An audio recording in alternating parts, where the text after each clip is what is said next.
So you've been investigating the topic of shame. You've written 3 books on it.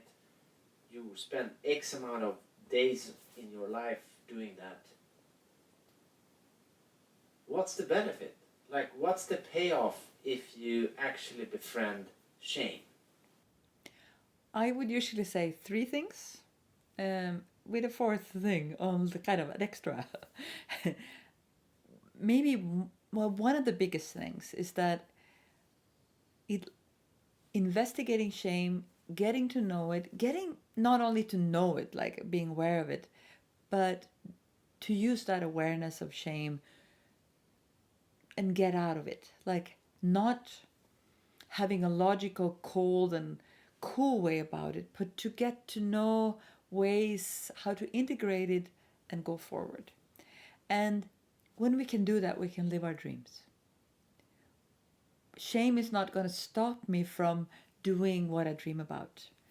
I can go for my dreams. I feel shame because I'm not perfect. I feel embarrassment, and I can deal with that. I can live with that.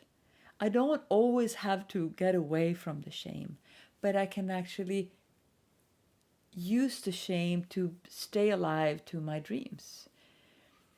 And so that is one huge benefit, I'd say, when we dare to do things that we didn't dare to do because shame was kind of haunting us, making our life space smaller. Second benefit is that we get better at saying no. We get better at having boundaries, because I can take it when people don't approve of me. I can take it when someone calls me greedy, dominant, cold, because I said no to them. I can take that. I can deal with not always having everyone's love and everyone's acceptance, because I know ways to come back and create connection with my needs, connection with my motivations in life. And the third thing, which is super beautiful as well, is that it helps me create deep connections.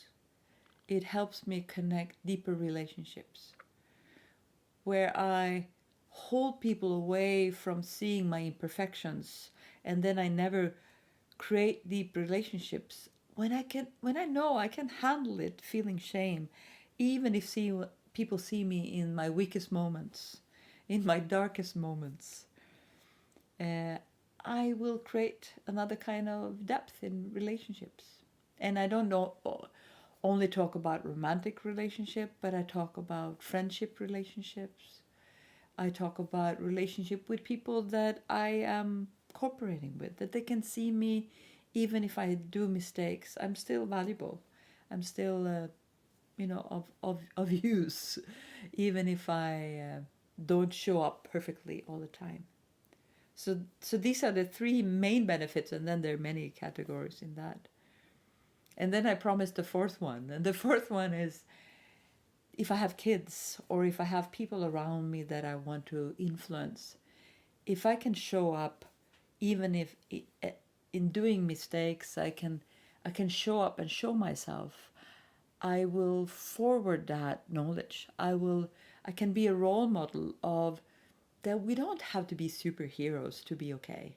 We can all have a place in life, in relationship, in the workplace, and so on, even if we don't show up perfectly, because we can be role models for others. And especially for kids, when an adult shows up with saying, I really, really feel shame what I did, and actually ask for forgiveness or mend the relationship, or show up with that it's okay not to always be perfect, and we can rebuild the trust. We can talk about those moments where we didn't show up perfectly. It's not about saying, well, I'm not perfect, and then go on. No, it's about saying, how did that affect you, that I didn't show up perfectly this time? And I can dare to stay with that and be a role model in recreating trust.